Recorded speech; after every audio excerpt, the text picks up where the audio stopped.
Dios les bendiga, amada familia. Mi nombre es Robert Vega. Yo soy el pastor del Ministerio Tiempo con Dios. Somos una iglesia que alaba y glorifica el nombre de nuestro Señor y Salvador Jesucristo. Y hoy, como siempre, estamos aquí, como cada domingo, para predicar la poderosa palabra de Dios. Y nos hemos concentrado desde el año pasado en la carta a los Efesios.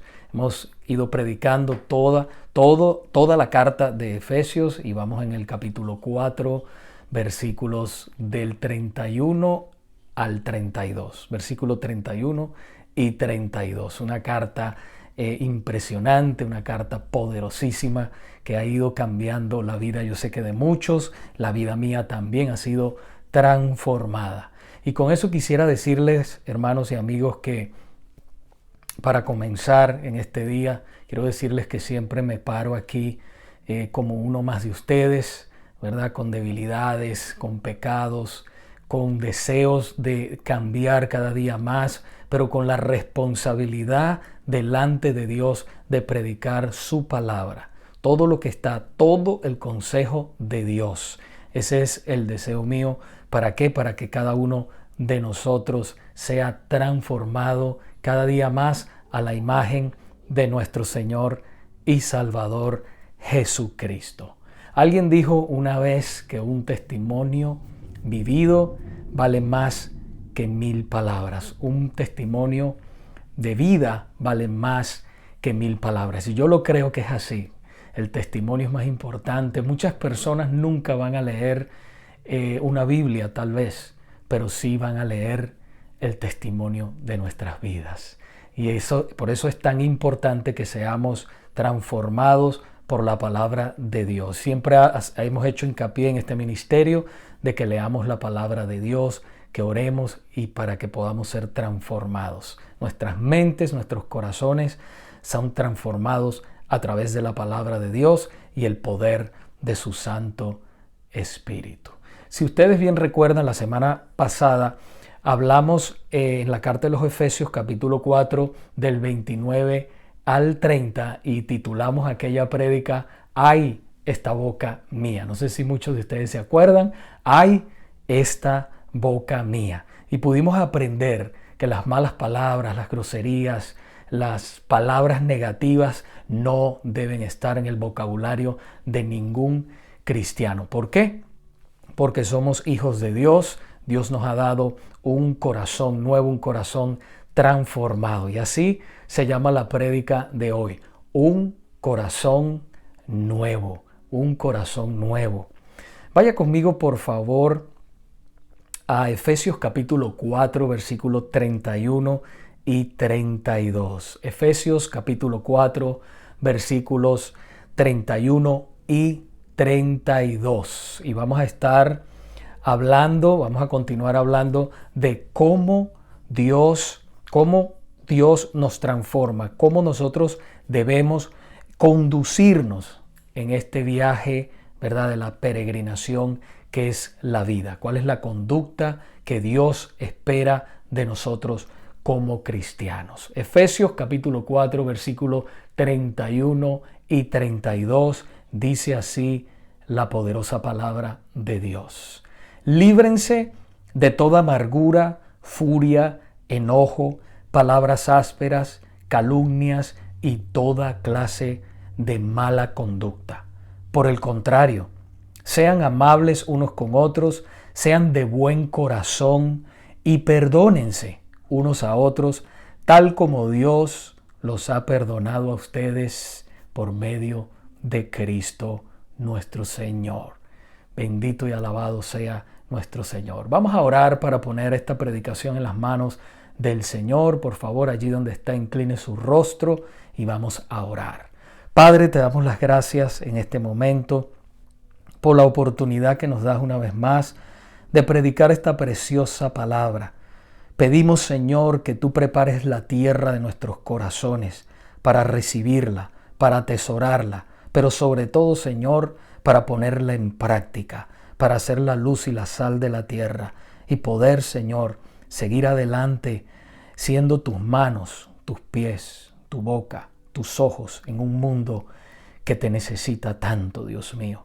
Te lo pedimos, Dios Santo, amado, en el poderoso nombre de Jesús.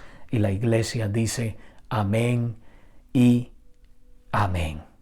Fíjense que no hay cosa más placentera en la vida que viajar uno liviano. Es igual que cuando uno va a un viaje, por lo menos a mí me gusta ir con una maletica liviana. Hay personas que se llevan unas maletas inmensas, grandes, y tienen tanto problema y hacen tanto peso. A mí me gusta viajar liviano. Y el viaje de la vida, hay muchas personas, ¿verdad? Como decía, les gusta viajar pero cargado, bien cargado. Por eso, si hablamos de lo que es nuestra vida espiritual, muchos cristianos están cargados de tantas cosas. Son cristianos, aman al Señor, pero están viviendo, están cargando con tantas cosas en sus vidas. Por eso no podemos sentir la paz, no podemos sentir la paz, esa paz de Dios que sobrepasa todo entendimiento, que habla el apóstol Pablo en Filipenses capítulo 4, versículo 7, que es esa paz que en medio de los problemas, en medio de la tribulación, en medio de todo lo que está sucediendo, tú sientes esa paz, porque es una paz sobrenatural, es una paz divina que viene del cielo. Y eso muchos de nosotros no podemos sentirlo, ¿verdad? ¿Por qué? Porque todavía tenemos muchas cargas en nuestros corazones. Entonces, pero para experimentar esa paz de la que estoy hablando, que sobrepasa todo entendimiento, el Señor nos ordena a que nos despojemos de la vieja naturaleza, de lo que habla el versículo 34, esa vieja naturaleza de la cual el Señor nos ha liberado, pero algunos de nosotros todavía luchamos con algunas cosas y sabemos que vamos a luchar, pero tenemos que saber que Dios nos ha dado el poder del Espíritu Santo, somos libres para vivir la vida que el Señor quiere que nosotros vivamos. Así que dice así el versículo 31, dice que líbrese de toda amargura, furia, enojo, palabras ásperas, calumnias y toda clase de mala conducta. Acuérdense que estamos en la carta a los Efesios, capítulo 4, versículo 31. Eso es lo que acabo de leer en este momento. Como ustedes saben, la tendencia natural de nosotros como seres humanos es a pecar. Seas cristiano o no, la tendencia de cada uno de nosotros es a pecar. La diferencia es que cuando el Señor nos ha salvado, cuando el Señor nos salva, Él nos libera del dominio de nuestras pasiones naturales, nuestras pasiones carnales, y nos capacita para vivir vidas agradables a Él. Eso es lo grande, lo poderoso, que nosotros estábamos antes atados, no sabíamos cómo salir, pero el Espíritu Santo, el Señor, cuando nos salvó, abrió un canal de bendición, un túnel donde podemos pasar en libertad y tener acceso a Él directamente en el nombre de Jesús. Ahora, esto no quiere decir que los hijos de Dios no pecan. Lo que quiere decir es que los hijos de Dios no practican el pecado. En otras palabras, el pecado no tiene dominio sobre usted y sobre mí. No tiene dominio total. Le explico. Vaya por favor a Primera de Juan. Primera de Juan es la carta. Capítulo 3, versículos 8 y 9. Y repito, Primera de Juan, capítulo 3, versículos 8 y 9. Y dice así la palabra del Señor. El que practica, oiga muy bien esa palabra, el que practica el pecado es del diablo, porque el diablo peca desde el principio.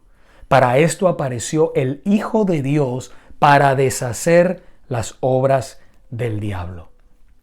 Todo aquel que es nacido de Dios no practica, vuelvo a repetir la palabra, no practica el pecado, porque la simiente de Dios permanece en él y no puede pecar porque es nacido de Dios. Ahora le explico qué significa todo esto que he leído en este momento. ¿Quiere decir que el cristiano ya no peca? No, quiere decir que no practica el pecado. Una cosa es cuando yo practico algo, imagínese un deporte, usted lo practica, por ejemplo, el basquetbol. A mí me gusta el basquetbol, pero yo no practico el basquetbol. De vez en cuando voy y juego de repente con mis hijos, hace mucho tiempo que no lo hago, pero no lo practico, ¿verdad? Como hay personas que sí practican el basquetbol. Yo de vez en cuando voy, muy de vez en cuando, y juego un partido de basquetbol. ¿Ves la diferencia? Igualmente es en la vida espiritual. La diferencia del cristiano y el no cristiano, el que no es cristiano practica el pecado, lo practica, se goza en él. En cambio, ya nosotros, cuando hemos sido salvos por el Señor, no practicamos el pecado, sino que por error, a veces, o por descuido de nosotros, de nuestras vidas espirituales, caemos en ese pecado. ¿Ves la diferencia? No practicamos el pecado. ¿Por qué? Porque la simiente de Dios es la presencia del Espíritu Santo de Dios. Permanece en nosotros, o sea, está en nosotros. Él tiene posesión totalmente de nosotros y por lo tanto somos hechos libres del pecado, del dominio del pecado y por ende también por el del dominio de Satanás. Ahora nosotros le pertenecemos al Señor Jesucristo y no le pertenecemos al diablo. Hemos sido transferidos del reino de las tinieblas, dice la palabra en el libro de Colosenses, al reino de su amado Hijo, nuestro Señor Jesucristo. Ahora, aunque el creyente verdadero no practica el pecado, en otras palabras, no es esclavo de él, puede ocasionalmente, como ya estaba diciendo, caer en pecado y quedarse aún por un tiempo en él, lo cual es extremadamente peligroso, es muy peligroso. Cuando nosotros empezamos como creyentes, como cristianos salvos, nacidos de nuevo, nos quedamos, coqueteamos con el pecado, es muy peligroso para la vida de cada uno de nosotros. ¿Por qué? Porque el pecado puede crecer como un árbol de mostaza. Imagínense un árbol de mostaza. Usted sabe que la semilla de mostaza, es muy pequeñita, pero cuando ella empieza a crecer, se convierte en un árbol grande, frondoso, que echa ramas inmensas, ¿verdad? Y se convierte muy grande. Asimismo es el pecado en la vida del creyente. Si nosotros coqueteamos con él, si nos quedamos en él, dándole gusto a ese pecado, eso empieza a crecer en nuestras vidas y entonces se convierte en un árbol, hablando espiritualmente, grande en nuestros corazones y entonces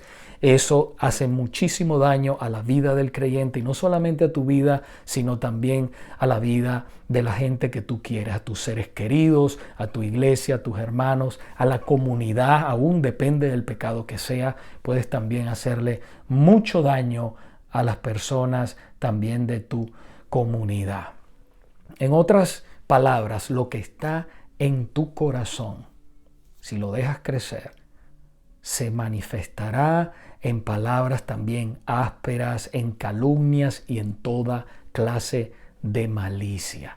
Por eso es importante que nosotros rápidamente pidamos al Señor perdón para estar totalmente libres de esa malicia, de esa atadura que nos ha atado. Acuérdense que dice en 1 de Juan capítulo 1, en el versículo 9, que si alguno ha pecado, abogado tenemos para con el Padre, a Jesucristo el justo, y Él es la propiciación por nuestros pecados. Así que debemos tener siempre los ojos puestos en Jesús, el autor y consumador de nuestra fe.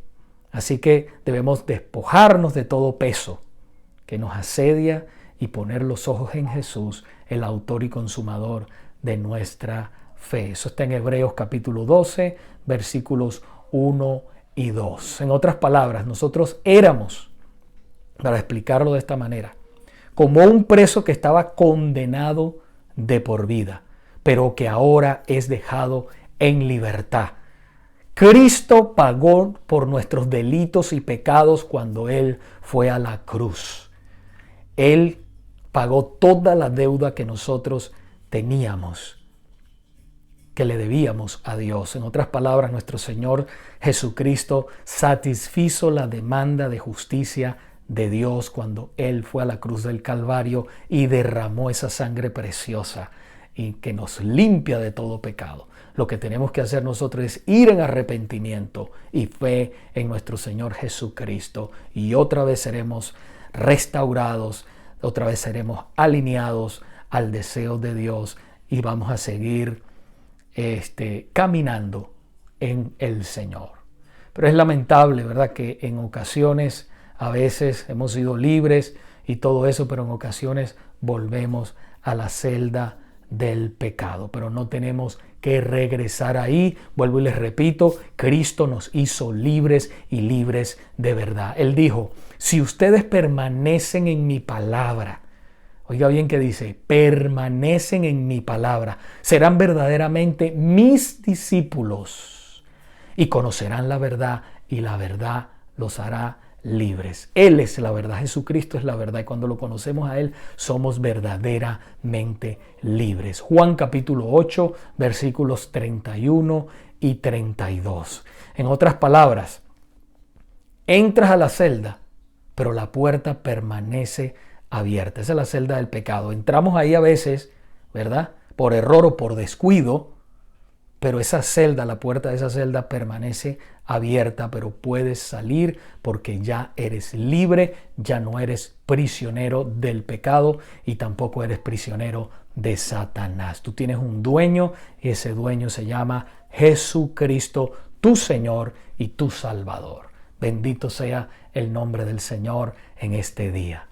Así que solamente lo que tenemos que hacer, vuelvo y repito, es arrepentirnos lo más pronto posible para continuar caminando con el Señor. No dejemos que el pecado eche raíces en nuestras vidas y nos destruya. Despojémonos de todo peso y corramos esta jornada de fe livianos totalmente y consagrados a Dios, que es el que tiene el control de nuestras vidas. Ahora, por otro lado, así como el Señor nos ordena que nos despojemos de nuestra vieja naturaleza, también el Señor nos ordena a que nos vistamos de nuestra nueva naturaleza. Versículo 32 dice así, acuérdense que estamos en Efesios capítulo 4, versículo 32. 4, versículos 32. Dice, por el contrario, sean amables unos con otros, sean de buen corazón. Un corazón regenerado, un corazón cambiado, transformado por Dios, produce los frutos del Espíritu. ¿Cuáles son los frutos del Espíritu Santo? ¿Cuáles son los frutos del Espíritu Santo? Gálatas capítulo 5, versículos 22 al 25, dice así la palabra de Dios. Mas el fruto del Espíritu es gozo, paz, paciencia, benignidad, bondad, fe, mansedumbre, templanza. Contra tales cosas no hay ley. Pero los que son de Cristo han crucificado la carne con sus pasiones y deseos. Si vivimos por el Espíritu, andemos también por el Espíritu. Esos frutos se manifiestan en la vida de un hijo o una hija de Dios, indudablemente. Indudablemente se van, una persona nacida de nuevo, un hijo o una hija de Dios nacida de nuevo, se manifestarán todos estos frutos, ¿verdad? Por ejemplo, si antes nosotros odiábamos, ahora amamos. Si antes nosotros éramos amargados, ahora tenemos gozo. Si antes nosotros no podíamos o estábamos ansiosos, ahora tenemos paz. Esa paz de Dios que sobrepasa todo entendimiento. Si antes éramos impacientes, ahora tenemos paciencia. Si éramos malos, ahora somos bondadosos. Es verdad que no les estoy hablando, hermanos, de perfección. Yo lucho también con los pecados igual que ustedes cada día, pero la buena noticia es que usted tiene el Espíritu Santo igual que yo, viviendo en su corazón. Acuérdense lo que dice la palabra en 1 Corintios capítulo 6, ¿verdad? Que nos habla de que nosotros somos el templo del Espíritu Santo. Así que el dominio total de nuestras vidas la tiene el Señor. Y eso es importante recordarlo y saberlo. Recordemos que ya nosotros tenemos un dueño. Y quiero hacer énfasis en eso. Tenemos un dueño. Cristo nos compró y nos compró a precio de sangre, por un alto precio, a precio de sangre, por ese sacrificio tan grande que Él hizo en la cruz del Calvario. Él pagó el precio que nosotros debíamos pagar delante de Dios, porque nosotros somos los que hemos pecado. Pero Él en su amor y su misericordia se vistió Dios en la persona de Jesucristo y fue a la cruz a pagar por nuestros pecados. Así que somos propiedad de Dios y eso es algo que debemos celebrar diariamente, de que somos sus hijos, somos su posesión, somos su pueblo amado, somos la niña de sus ojos, somos la novia de Cristo. La iglesia es la novia de Cristo. Qué hermoso. Ahora, el apóstol Pablo lo dijo muy claro en Gálatas capítulo 2, versículo 20. Gálatas capítulo 2, versículo 20 dice: con Cristo estoy juntamente crucificado. Y ya no vivo yo, mas vive Cristo en mí. Y lo que ahora vivo en la carne, lo vivo en la fe del Hijo de Dios, el cual me amó y se entregó a sí mismo por mí. Qué hermosa escritura. Ya dice, con Cristo estoy juntamente crucificado. Todos los pecados, toda la naturaleza pecaminosa nuestra fue a la cruz.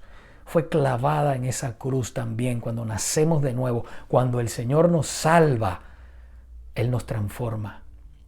Él nos hace una nueva criatura. Quita el corazón de piedra y pone un corazón de carne, dice la palabra, un corazón sensible, un corazón que lo ame, un corazón que le rinda culto a Él, alabanza en todo momento y en todo tiempo. No solamente en la iglesia, no solamente cuando oramos, sino cuando hacemos cualquier cosa, cuando trabajamos, cuando nos relacionamos con la gente. Es una vida totalmente de alabanza a Él. Ya el pecado, hermanos, no tiene dominio sobre los hijos de Dios. Solo tiene el dominio cuando nosotros lo dejamos que domine. Por eso es importante estar siempre llenos. La palabra dice que seamos llenos del Espíritu Santo, que no apaguemos al Espíritu Santo. ¿Cómo somos llenos? A través de su palabra, buscando del Señor, congregándonos. Somos llenos de la palabra, el ayuno, la oración, la lectura.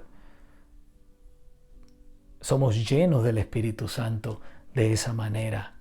Y eso es algo poderoso. El poder de Dios de esa manera vive en nosotros. Y así estamos vestidos de nuestro Señor Jesucristo. Estamos vestidos del nuevo hombre. Por otra parte, el Señor nos llama a seguir su ejemplo y perdonar como Él nos perdonó por medio de Cristo. Versículo 32, ahí mismo en Efesios capítulo 4, versículo 32, dice: y perdónense unos a otros, tal como Dios los ha perdonado a ustedes por medio de Cristo. El versículo 32 de Efesios que estamos estudiando, Dios nos llama a perdonar a los hermanos que nos han ofendido, ¿verdad? Que nos han ofendido. Él nos llama a perdonarlos en el nombre de nuestro Señor Jesucristo. Como asimismo, como el Señor, Él da ejemplo, nuestro Señor da ejemplo, como Dios nos ha perdonado a nosotros en Cristo, asimismo nosotros tenemos también que perdonar a los demás. No solamente a los hermanos, sino también a nuestros enemigos o las personas que no son cristianas, ¿verdad? Nosotros debemos perdonarlo y eso lo vamos a ver ahora un poquito más adelante. Dice la Biblia en Mateo capítulo 5, versículo 23. Por lo tanto, si presentas una ofrenda en el altar del templo y de pronto recuerdas que alguien tiene algo contra ti, Deja la ofrenda allí en el altar. Anda y reconcíliate con esa persona. Luego ven y presenta tu ofrenda. El Señor, en otras palabras, el Señor no acepta tus ofrendas si tienes resentimiento con tus hermanos. La puedes dar, pero el Señor no se agrada de eso. Así que lo mejor es que si es posible, como dice la palabra, que nosotros estemos en paz con todos, que de nuestra parte nuestro corazón esté libre. Yo sé que hay personas que tú les pides perdón y todo eso y las personas no te quieren perdonar, porque muchas personas han hecho esa pregunta: ¿qué hago? ¿Qué hago, pastor, si esa persona no quiere recibir el perdón que le estoy dando, que le estoy pidiendo que me perdone? Bueno, lo importante es que tú cumplas delante de Dios, que tú cumplas delante del Señor y tú quedas libre delante de Dios y sigues adelante. Entonces, vas allí y das tu ofrenda de todo corazón. Pero también el Señor nos da instrucciones de cómo tratar con esas personas que dicen ser verdaderamente cristianos, pero no lo son. Escuchen muy bien, y esto de verdad va a impactar sus vidas y nos va a hacer crecer cómo nosotros debemos tratar con aquellas personas que también están en la iglesia y de repente usted va, le pide perdón, no quiere perdonar y todo ese tipo de conflictos que se presentan también en la vida de la iglesia. Entonces es importante que nosotros estemos preparados con todas esas cosas, ¿verdad? Y sepamos bien lo que dice la palabra del Señor. Esta es la prueba. Mateo capítulo 18 del 15 al 17. Mateo capítulo 18 versículos del 15 al 17. Y dice así la palabra: Por tanto, si tu hermano peca contra ti, ve, amonéstale a solas entre tú y él. Vas y le amonestas entre tú y él. Si él te escucha, has ganado a tu hermano.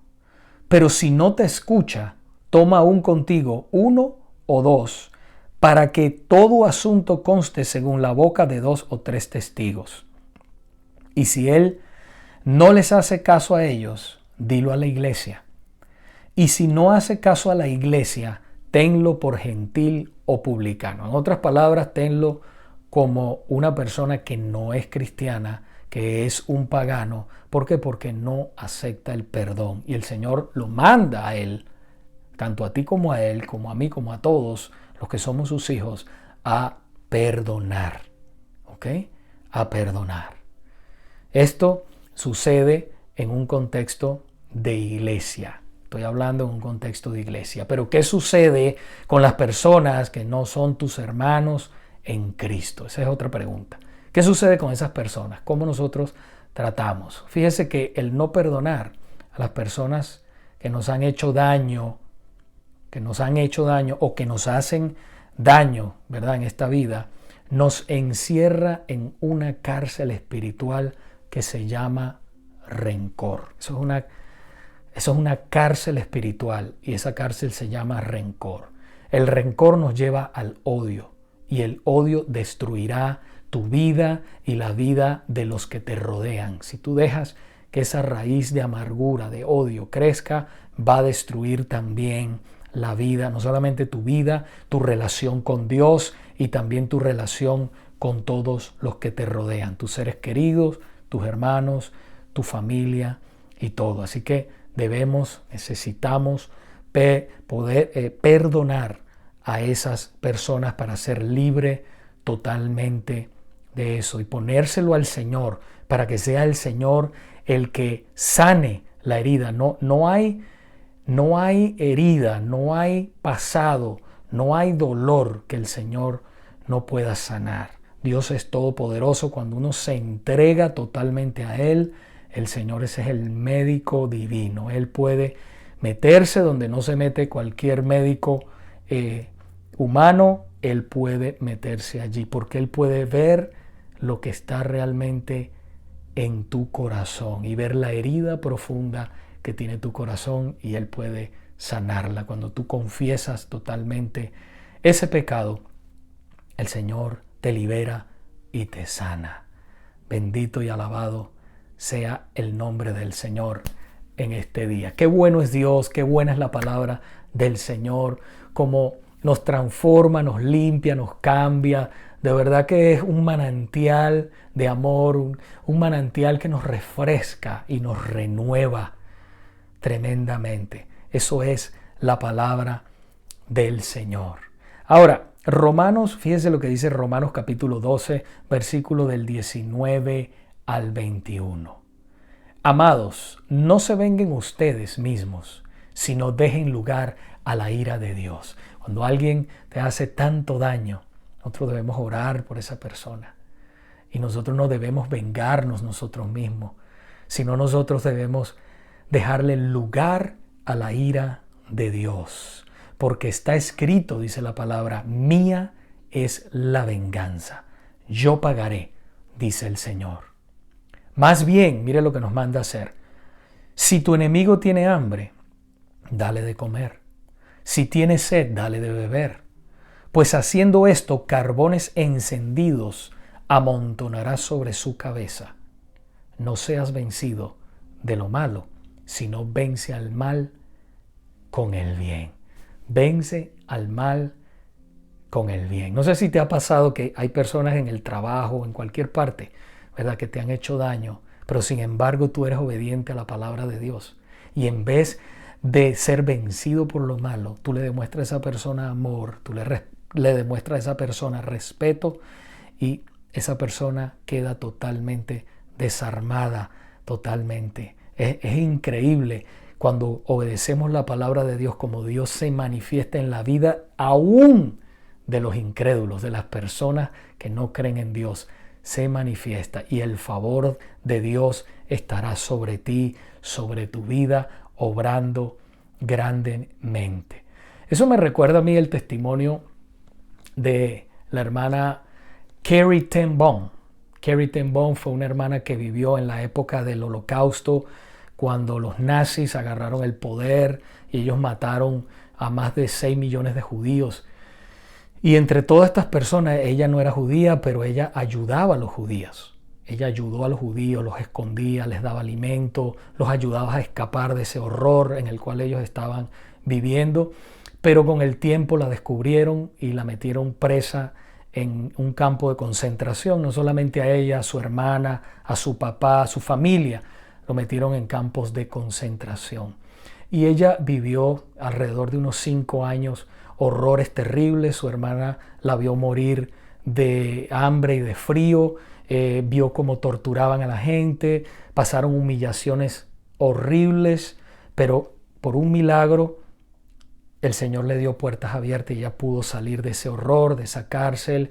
Y después, con los años, el Señor la llamó a testificar la palabra de Dios, escribió libros, testificó, predicó, hizo muchas cosas para el Señor después. Pero ella cuenta que un día ella estaba en una iglesia predicando y precisamente predicó un mensaje de amor, del amor de Dios, del perdón y todo eso. Y en ese lugar había un hombre que había sido uno de los guardias que había estado en el campo de concentración donde ella estaba, y ella se acordaba de él muy bien. Y al final del servicio ella terminó de predicar. Ella no sabía que él estaba allí en la iglesia. Ella bajó, ¿verdad?, del púlpito, todo bajó, iba caminando y el guardia la llamó. Esto es algo que ella lo testifica, yo lo leí.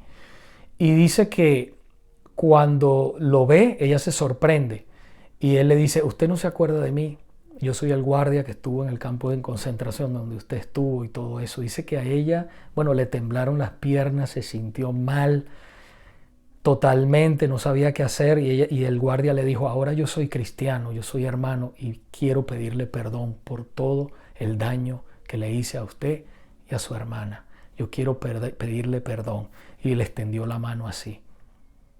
Y ella dice que ella lo miró a los ojos y oró una oración interna y dijo: Señor, yo no lo puedo perdonar, pero en fe voy a extender mi mano y la pondré allí en la mano de ese hombre y tú harás el resto. Dice que ella obedeció al Señor y puso su mano encima de la mano de este hombre. Dice que la presencia de Dios la sintió como nunca antes en su vida. La presencia de Dios. Y ella pudo pronunciar las palabras: lo perdono, hermano. Lo perdono, hermano. Dice, el perdón es algo tan poderoso, y ella testificó de esto, que ella pudo perdonar a su verdugo. Lo pudo perdonar. Entonces, el perdón, hermanos, nos libera de esa cárcel del rencor, del remordimiento. Fíjense que muchos doctores han dicho que las personas que no perdonan, muchas enfermedades están relacionadas con la falta de perdón. Hay muchas personas que no perdonan y están enfermas precisamente, no todas las enfermedades, pero muchas de ellas están precisamente enfermas porque no han perdonado. Llevan esa herida allí y muchas veces mueren a causa de esas enfermedades por no perdonar. Ahora, también recuerdo, una vez nos pasó a nosotros algo que nosotros vivimos. Me acuerdo, mi esposa, nosotros tenemos 3 hijos. Cuando ellos eran pequeños, ya hoy en día son adultos, pero ellos eran pequeños en esa época. Y recuerdo de que vivíamos en unos apartamentos y había una pareja que vivía en el segundo piso. Mis hijos eran pequeños y ellos eran traviesos, eran activos, saludables. Y entonces los niños molestaban a esta señora. Esta señora sufría de los nervios y una vez se puso tan violenta que insultó a mi esposa. El hijo de ella quería golpear a mi esposa. Bueno, se pusieron de una manera terrible. Yo estaba trabajando, yo no estaba allí. Cuando yo llegué, pues mi esposa me contó todo lo que había sucedido. Pero Dios habló al corazón de mi esposa. Y el Señor le dijo en su corazón, ¿verdad? Le dijo, ve y pídele perdón. Mi esposa luchó, pero obedeció al Señor y fue allí. Cuando tocó la puerta, cuando le abrieron la puerta, el hijo, un muchacho ya grande, mayor, el hijo de la señora quería golpear a mi esposa. Y mi esposa, Dios le dio tanta valentía, tanto valor, que le dijo, no, yo estoy aquí porque quiero hablar con tu mamá, por favor. Y el muchacho bravo le tiró la puerta en la cara a mi esposa, fue adentro, buscó a la mamá y la mamá salió. ¿Qué quieres?, le dijo, enfurecida. ¿Qué quieres? Y mi esposa Milly le dijo, yo vengo a pedirte perdón. Nada más cuando mi esposa pronunció esa palabra, la cara de esa mujer se transformó y comenzó a llorar. No, yo también quiero pedirte perdón, yo soy una mujer enferma, discúlpame por todo lo que te dije, por todo como estoy actuando. Fue adentro rápidamente, le enseñó a mi esposa todas las pastillas que ella tomaba y todo eso. Mire, y esa palabra, esa obediencia de mi esposa sanó esa relación. Después ellos eran amigos de nosotros, amigos de los niños. Qué lindo es cuando nosotros obedecemos al Señor, porque Dios emana un poder. Cuando nosotros nos alineamos a la palabra de Dios, emana un poder, que es la presencia y el poder del Espíritu Santo, transformando las vidas. Esa señora no era cristiana, pero Dios obró poderosamente en la vida de ella. Ahora, concluyo con esto. El Señor nos ha librado del dominio de nuestras pasiones carnales y nos ha capacitado para vivir vidas agradables a Él. Somos libres, pero no somos esclavos ni del pecado ni del diablo. Somos propiedad de Dios. Somos propiedad de Dios. Así que, amado hermano y amigo, te animo a que te quites la vestidura vieja que está viciada con los deseos engañosos de la carne y que te pongas las vestiduras nuevas que Dios te ha dado. Te animo de todo corazón a que perdones a cualquier persona que te haya ofendido, así como Dios nos ha perdonado a nosotros en Cristo Jesús, Señor nuestro. Si todavía no eres cristiano, yo te animo, si sientes que Dios ha tocado tu corazón a través de este mensaje, yo te animo a que te arrepientas y pongas tu fe en Jesucristo como tu único y suficiente Salvador. Dios te bendiga ricamente. Gracias por haber estado aquí con nosotros en un tiempo con Dios. Y te pido por favor que recuerdes que no te pasen 24 horas sin que tengas un tiempo con Dios. Dios te bendiga y hasta el próximo domingo.